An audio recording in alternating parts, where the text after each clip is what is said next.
Guys, നമ്മൾ കഴിഞ്ഞ ദിവസമൊക്കെ ആയിട്ട് ചെയ്തിട്ടുള്ള പല വീഡിയോസ് ഉണ്ടല്ലോ. അതായത് സ്പോർട്ടിംഗ് ഡയറക്ടറെ പറ്റിയിട്ടുള്ള വീഡിയോ ചെയ്തു, നമ്മളെ മാനേജ്മെൻറ്റ് സൈഡിനെ പറ്റിയിട്ടുള്ളൊരു വീഡിയോ ചെയ്തു. സോ അതിനകത്ത് ഞാൻ പറഞ്ഞിട്ടുള്ളൊരു കാര്യമാണ് ട്രസ്റ്റ് ദി പ്രോസസ്സ് എന്ന് പറയുന്നൊരു സംഭവം ഉണ്ടല്ലോ. അതിപ്പോഴും പലരുമൊക്കെ യൂസ് ചെയ്യുന്നിട്ടുള്ളൊരു സംഭവം തന്നെയാണ്. സോ ISL പെർസ്പെക്റ്റീവിൽ ട്രസ്റ്റ് ദി പ്രോസസ്സിന് വലിയ കാര്യമൊന്നുമില്ല. എസ്പെഷ്യലി കേരള ബ്ലാസ്റ്റേഴ്സിൻ്റെ ഒരു കാര്യത്തിലേക്ക് വരുമ്പോഴത്തേക്കും ട്രസ്റ്റ് ദ പ്രോസസ്സ് ഒരു സ്കാം ആണ് എന്നുള്ളൊരു സംഭവം പറഞ്ഞിരുന്നു. അപ്പം അതിൻ്റെ ഒരു വിശദീകരണമാണ് നമ്മൾ ഇന്നത്തെ ഒരു വീഡിയോയിലൂടെ ഉദ്ദേശിക്കുന്നത് എന്നുള്ളതാണ്. സോ എന്തുകൊണ്ട് അതൊരു സ്കാം എന്ന നിലയിലൊക്കെ ഞാൻ പറഞ്ഞു എന്ന് വെച്ച് കഴിഞ്ഞാൽ, പ്രത്യേകിച്ച് ഇപ്പോൾ നമ്മുടെ ഒരു ISLൻ്റെ ഒരു കാര്യം എടുത്ത് നോക്കാം. ഒരു സീസണിൽ ഒരു കോച്ച്, പുതുതായിട്ടൊരു കോച്ച് വരുന്നു. ആ കോച്ചിന് വേണ്ട പ്ലേയേഴ്സിനെയൊക്കെ ഫീഡ് ചെയ്യുന്നു.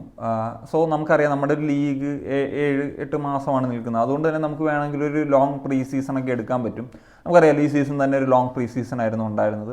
ഇവാൻ്റെ ഫസ്റ്റ് സീസൺ നോക്കി കഴിഞ്ഞാൽ ഒരു ലോങ് പ്രീ സീസൺ ആയിരുന്നു ഉണ്ടായിരുന്നത്. അപ്പോൾ അങ്ങനെ പ്ലാൻ ചെയ്ത് സെറ്റ് ചെയ്തൊക്കെ വന്നു കഴിഞ്ഞാൽ കോമ്പറ്റീറ്റീവ് ആയിട്ടുള്ള മാച്ച് കളിക്കാൻ പോലുള്ള ഓപ്പർച്യൂണിറ്റി ഉണ്ട്. ഇപ്പോൾ ഡ്യൂറൻ കപ്പൊക്കെ വന്നതുകൊണ്ട് തന്നെ ആദ്യ സീസണിൽ തന്നെ കോച്ചസിന് പെർഫോം ചെയ്യാൻ, അല്ലെങ്കിൽ ആ കോച്ചസിൻ്റെ അണ്ടറിൽ ടീമിന് പെർഫോം ചെയ്യാനുള്ള സാധ്യതയുണ്ട്. അതിന് ഏറ്റവും വലിയ എക്സാമ്പിൾസാണ് ഇപ്പം ഇവാൻ്റെ ഫസ്റ്റ് സീസൺ തന്നെ നമുക്ക് എടുക്കാം. ഒരു സക്സസ്ഫുൾ ആയിട്ടുള്ള ആ ഒരു ജേണി ഒന്ന് ആലോചിച്ച് നോക്കുക. ജസ്റ്റ് വിൻസോ എന്നാൽ മാത്രമല്ല, നമ്മൾ എത്ര മാച്ചസ് ഡോമിനേറ്റ് ചെയ്ത് സ്കോർ ഒക്കെ ആണെങ്കിലും ഒക്കെ നോക്കുമ്പോൾ മനസ്സിലാവും.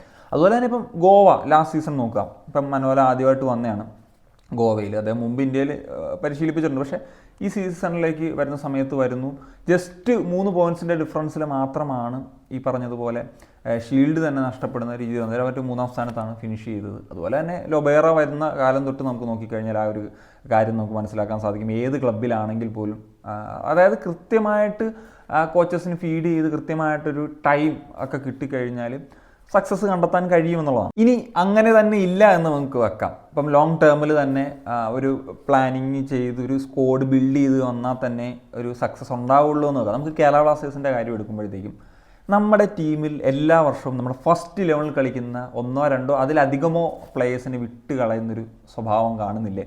ഇപ്പം ലാസ്റ്റ് സീസണിൽ തന്നെ നമുക്ക് നോക്കാം. ഡയമണ്ട് ഡക്കോസും ജീക്സൺ സിംഗും നമ്മുടെ ഏറ്റവും ഇമ്പോർട്ടൻ്റ് ആയിട്ടുള്ള 2 പ്ലേയേഴ്സ് ആയിരുന്നു. അവരെ വിട്ട് കളയുന്നൊരു സാഹചര്യം ഉണ്ടായി.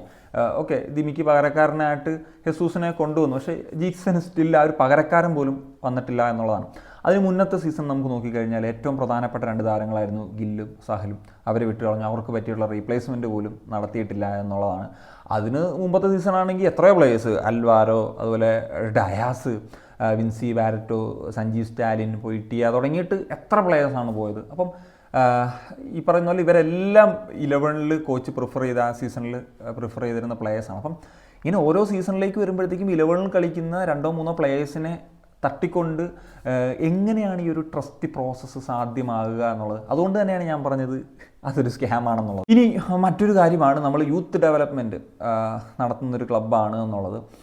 സോ ആ കാര്യം കൂടി പറയാം. അപ്പോൾ യൂത്ത് ഡെവലപ്മെൻറ്റ് എന്ന് വെച്ച് കഴിഞ്ഞാൽ ഞാൻ പറയുന്നത് നമ്മൾ കേരളത്തിലെ പോലും ബെസ്റ്റ് അല്ല എന്നുള്ളതാണ്. അതിനേക്കാൾ വൃത്തിയിൽ ചെയ്യുന്ന എത്രയോ അക്കാഡമീസും സംഭവങ്ങളും. ഇപ്പം മുത്തൂർ എഫയൊക്കെ തന്നെ ഒരു എക്സാമ്പിളായിട്ട് നമുക്ക് പറയാം.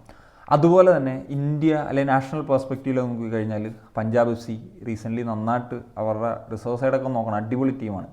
ബംഗളൂരു FC നമുക്കത് പറയേണ്ടതില്ലല്ലോ. അതുപോലെ തന്നെ ഇപ്പം ഈസ്റ്റ് ബംഗാൾ ആണെങ്കിലും നോർത്ത് ഈസ്റ്റ് യുണൈറ്റഡ് ആണെങ്കിലും ഒക്കെ നമുക്ക് പറയാവുന്നതാണ്. നമ്മുടെ യൂത്ത് ടീം മോശമാണ്, അല്ലെങ്കിൽ യൂത്ത് ടീമിൽ നിന്ന് പ്രൊമോട്ട് ചെയ്യപ്പെടുന്നില്ല എന്നുള്ളതല്ല എൻ്റെ അർത്ഥം. പ്രൊമോട്ട് ചെയ്യപ്പെടുന്നുണ്ട്, പക്ഷേ അതിൽ നമ്മൾ ബെസ്റ്റ് അല്ല എന്നുള്ളൊരു കാര്യം മനസ്സിലാക്കുക. പിന്നെ മറ്റൊരു കാര്യം, ഇതിൽ നിന്ന് പ്രൊമോട്ട് ചെയ്യപ്പെടുന്ന പ്ലേയേഴ്സ് ഉണ്ടാവുമല്ലോ, ഒരുപാട് പേരുണ്ട്. പൈമൻ അസർ, വിപിൻ, ഈവൻ സാഹലിൻ്റെ കാര്യമൊക്കെ തന്നെയാണ്, അദ്ദേഹം റിസർവിൽ നിന്ന് പ്രൊമോട്ടായി വന്നതാണ്. അങ്ങനെ തുടങ്ങിയിട്ട് ഒരുപാട് പ്ലേയേഴ്സിൻ്റെ നെയിംസ് ഉണ്ട്. പക്ഷേ ഈ പ്ലേയേഴ്സൊക്കെ തന്നെയും ഇപ്പോൾ എത്ര സീസൺ നിലനിൽക്കും? ഇവർ വരുന്നു, യൂത്തിൽ നിന്ന് സെറ്റപ്പായി വരുന്നു. ആദ്യം അവർ ഒരു യങ് പ്ലെയർ എന്ന ലെവലിൽ കളിച്ച് ഒരു മെച്യൂർഡ് പ്ലെയർ എന്ന ലെവലിലേക്ക് വരുന്നു, സെല്ല് ചെയ്യപ്പെടുന്നു.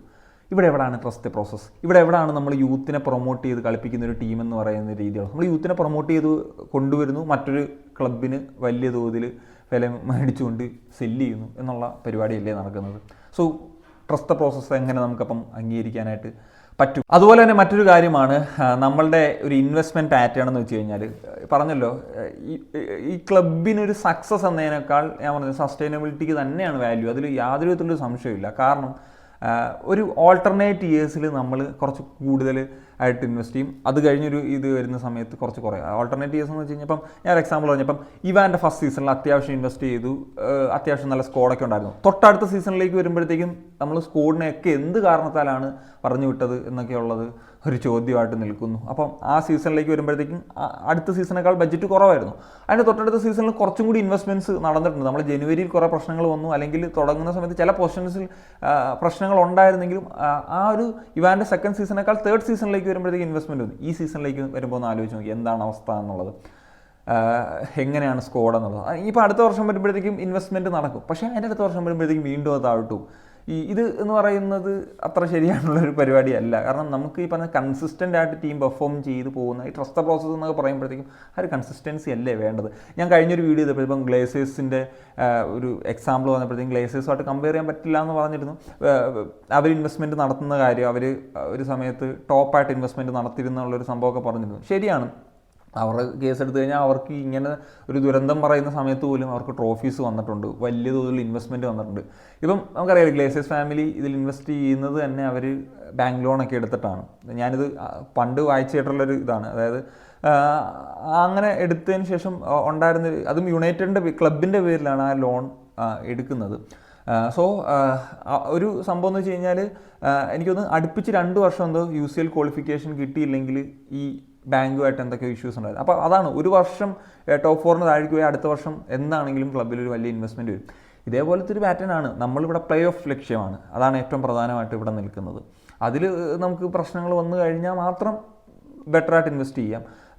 സോ നമ്മൾ കഴിഞ്ഞ ഒരു ആദ്യത്തെ ഇവാൻ്റെ സീസണിന് ശേഷം കഴിഞ്ഞ 2 വർഷം നമ്മൾ ഓവർ പെർഫോം ചെയ്തു എന്നുള്ളതാണ് ഇതിനകത്ത് പറയേണ്ട ഒരു ഫാക്ടർ. നമ്മൾ ടോപ്പ് 6 അല്ലെങ്കിൽ പ്ലേ ഓഫിന് വേണ്ടി തന്നെയാണ് നമ്മൾ എപ്പോഴും ഇൻവെസ്റ്റ്മെൻറ്റ്സ് നടത്തിയിട്ടുള്ളത്, അല്ലാണ്ട് ഒരു ചാമ്പ്യൻ മെൻറ്റാലിറ്റിയിൽ ഇത് നടത്തിയിട്ടില്ല. അതുകൊണ്ട് ഈ ട്രസ്റ്റ് പ്രോസസ്സ് നമ്മൾ യൂത്തിനെ പ്രൊമോട്ട് ചെയ്ത് അങ്ങനെ കൊണ്ടുവരുന്നതെന്നൊക്കെ പറയുന്നതിനെ നമുക്ക് എന്തുകൊണ്ട് അത് അക്സെപ്റ്റ് ചെയ്യാൻ പറ്റില്ല എന്നുള്ളതിൻ്റെ ഒരു കാര്യമാണ് ഞാൻ ഈ ഒരു വീഡിയോയിലൂടെ നിങ്ങളോട് ഷെയർ ചെയ്യാൻ ഉദ്ദേശിച്ചത്. അപ്പം നിങ്ങളുടെ ഒപ്പീനിയൻസ് തീർച്ചയായിട്ടും കമ്പോസ് ചെയ്യാൻ പറ്റുക. കാണിക്കാൻ